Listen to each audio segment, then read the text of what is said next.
अस्सलाम वालेकुम। आज के इस वीडियो में हम फ़े को पैमाइश के साथ किस तरह लिखते हैं ये सीखेंगे। फ़े का सर नीचे से गोल इस तरह बनाया जाता है कि ऊपर से ये खाली हो। फिर ऊपर से इस तरह से गोल घुमाया जाता है कि वो नीचे की सिमत खाली हो। इस तरह ये दोनों मिलाकर गोल शक्ल बनती है।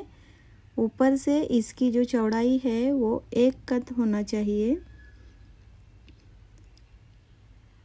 लंबाई में ये 1.25 कत होता है। इसके बाद इसके इस गोल घुमाव से हमें बे की शक्ल बनानी है। हमें पता है कि बे की जो शक्ल होती है वो 5 कत लंबाई में होती है।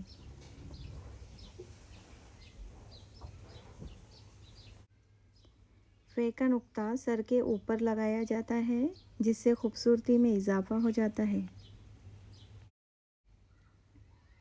फ़े को दूसरी शक्ल में भी लिखा जाता है, जैसे कि हमने बे लिखे थे दराज शक्ल में, वैसे ही फ़े भी बनाना है। सरे फ़ा उसी तरह बनाएंगे, नीचे से गोल और ऊपर से खाली, और ऊपर से गोल और नीचे से खाली, और फिर बे दराज जो कि 11 कत तक रहनी चाहिए।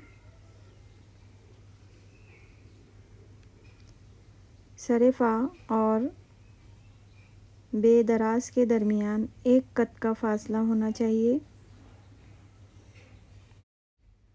ऐसे ही मज़ीद वीडियोस के लिए मेरे चैनल को सब्सक्राइब कीजिए, लाइक कीजिए और शेयर कीजिए।